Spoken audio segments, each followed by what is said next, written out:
ሄሎ ሄሎ ሰላም ሰላም እንዴት ናችኋለን? እግዚአብሔር ይመስገን። አሁን ከቸርች እየወጣው ነበርና ከልጄ ጋር ስናወራ ነበርና በጣም ጥሩ ጊዜ ነበርና እግዚአብሔር ይመስገን። ቸርችና ምን አልኩኝ በሐሳብ ይመጣ ምን አልኳት ለልጄ ኢማጂን አሁን እኛ እንደዚህ ተባርከን ከቤተ ክርስቲያን ስንወጣ ምናምን ጸሎት ተደርጎ the chaos going on in the world right now ማለት ነው። ዜና ስትከፍቱ በቃ ጦርነት ምናምን መጥፎ ነገር ብቻ ነው የምትሰሙትና እግዚአብሔር ሰው በዚህ ሰዓት ከሌለው እኔ እንጃ እኔ መቼ ሊኖረው እንደሚገባው አላቅም።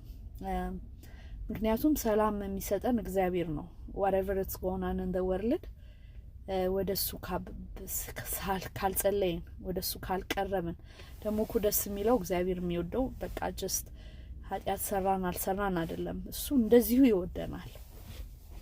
በአሁኑ ጊዜ ወደ እግዚአብሔር ቀርበን የምንጸልይበትና ንስሐ የምንገባበት ዘመን ነው በጣም ማለት ነው። ምክንያቱም ሰላም የሚሰጠን እሱ ነውና ቁጭ ብለን ዜና ስላየን ኪዮሱን ስለሰማን ምናምን ውስጣችን ነው የሚረበሽው። ሁላችንም እናያለን you know what's going on in the world ሶሻል ሚዲያ ላይ ቢሆን ምንም ላይ ግን በቃ በጣም ኢምፖርታንት ታይም ነው ከእግዚአብሔር ጋር ጊዜ ማሳለፍ ማለት ነውና ስናወራ can you imagine አልሐርቺኝ ሳርዬ ልጄ ማለት ነው can you imagine mom people who doesn't know God how it's hard for them እና imagine አረኩት እኔ ራሴ ማለት ነው። እግዚአብሔር ባይኖር ሳልኩኝ ልጆቼ እግዚአብሔር ባይኖራቸው ስኖሩ እንዴት ነው ሰላም የለም እግዚአብሔር ከሌለ ማለት ነው።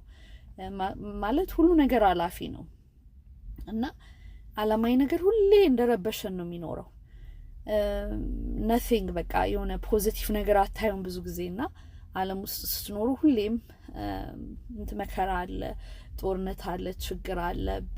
ኢቭን እንኳን በዴይ ቱ ዴይ የምትኖሩት ላይፍ ውስጥ ብዙ ፕሮብሌሞች እናሳልፋለን እና ግን ያንን ሁሉ ደግሞ ማሳለፍ የምንችለው ውስጣችን እግዚአብሔር ካለ ሁሌ ወደሱ እንጸልያለን፣ ወደሱ እንጮሃለን፣ ወደሱ እናለቅሳለን። ወደሱ በቃ ከሌለንስ እስቲ ኢማጂን ከሌለን እንዴት ጭንቅላታችን እንደሚረብሽ አስባችሁታል? እግዚአብሔር ከሌለን ነገሮች እንደዚህ ስትረስ ያደርጉን ወደ ሌላ ሱስ እንሄዳለን ምናምን ያን ነገር ከቨር ለማድረግ ማለት ነው። ግን እግዚአብሔር ካለን እንደዛ አይነት ኪዮስ በሚኖርበት ሰዓት ወደ እግዚአብሔር ነው የምንጮኸው። ሃርድ ታይም ሃርድሺፕ ስናሳልፍ በዴይ ቱ ዴይ ላይፍ ሊሆን ይችላል፣ በፋሚሊ ሊሆን ይችላል። ሲኖር ምንጸልይ ወደ እግዚአብሔር ነው እግዚአብሔር ካለን። ከሌለን ግን it's very tough at this situation እና እኔ በውስጥ የምንመጣ በቃ እግዚአብሔርን የሚያውቁት ሰዎች በሙሉ እግዚአብሔር ሆይ ወደ ቤት አምጣቸው አልኩኝ ማለት ነውና በቃ ይሄንን ሼር ላደርግላችሁ ነው። አመሰግናለሁ።